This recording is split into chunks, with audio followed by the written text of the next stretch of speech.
As president, I've seen the devastating toll of climate firsthand. The Environmental Protection Agency will invest $7 billion from our Inflation Reduction Act. We're recruiting for over 2,000 positions in 36 states. You'll get paid to fight climate change, learning how to install those solar panels, fight wildfires, rebuild wetlands, weatherize homes. Despite the overwhelming devastation in red and blue states, there's still those who deny climate is in crisis. My MAGA Republican friends don't seem to think it's in crisis. President Biden celebrating Earth Day yesterday, announcing new climate actions, including $7 billion in federal solar power grants for low-income communities. Biden also took a shot at so-called MAGA Republicans, accusing them of denying climate change. Joining me now is Georgia Congressman Buddy Carter, a member of the House Budget and Energy and Commerce Committees. Congressman, great to see you this morning. Thanks so much for being here. Your reaction to the president yesterday? Well, you know, he just doesn't get it, Maria. I mean, look, we all want to protect our environment, Republicans as well as Democrats, but you can't do it through regulation. And that's what this president doesn't understand. It needs to be through innovation.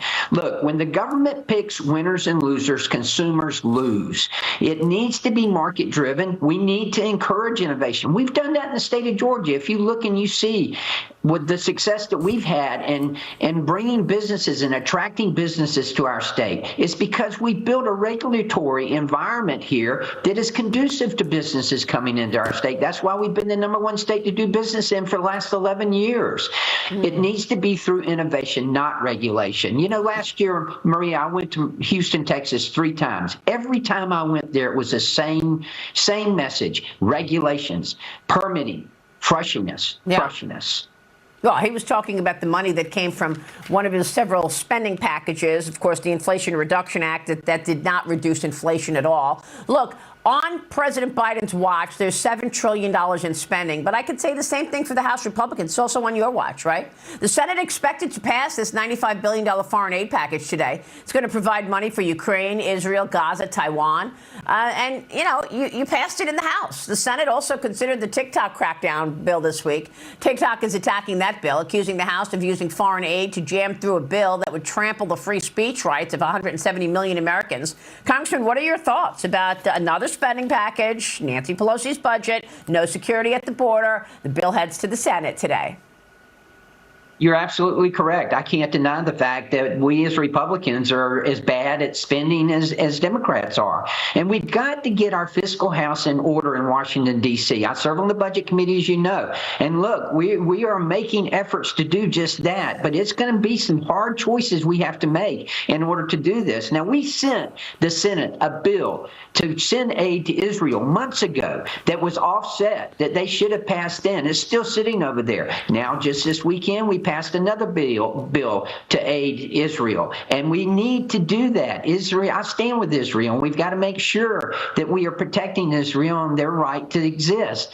We've got to make sure that Putin is not successful in Ukraine. We all understand that, but we've got to be fiscally responsible. I do want to thank former President Trump for suggesting that we make part of this a loan to Ukraine. That's a good thing, and I think that helped us to get this passed. What do you think about the Senate then in terms of passing this? Do you think this, I mean, this is now just one gigantic bill, whereas in the House, it was 4 separate bills that you all voted on?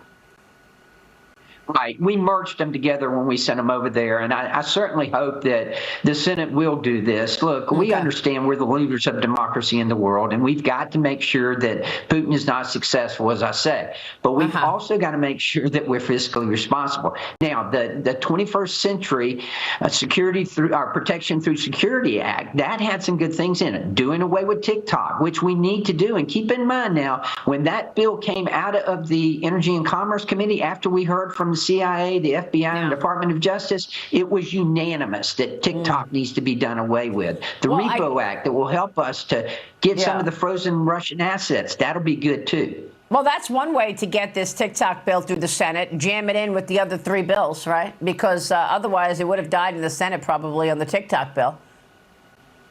We've got some Senate members who are in favor of it, and I'm glad to see that, because I tell you, they are brainwashing our children. Congressman, I got to move on to these anti-Israel protests erupting on college campuses across the country. It's absolutely disgusting. In New York City, Columbia University stopping one of its professors from entering the campus to lead a pro-Israel rally. He was trying to counterbalance. They claimed it's because the school cannot ensure his safety. Then you've got donors saying, I'm done. Patriots owner Robert Kraft says he's stopping all donations to his alma mater, Columbia, over the anti-Semitism on campus. Congressman, what can you as an elected official do about this anti-Semitism raging across our country again? This is disgusting. It is disgusting. We need to send a strong message to these colleges and universities that they must protect our Jewish students. They must protect our students, and we cannot and we will not tolerate anti-Semitism on our college campuses. Now, look, they get funding from the federal government, as you well know. And if you want to continue to get that funding, you sure as better make sure you're protecting our students, all students, whether it be Jewish or whatever. We stand with Israel in the United States, and in House Republicans stand with our Jewish students as well. Yeah, what a complete shame to look at these pictures in America. Who would have thought we would be dealing with this again in America after 1942? Congressman, thank you so much. We appreciate your time. We'll be watching your work, of course. Good to see you, sir. Buddy Carter joining us this morning.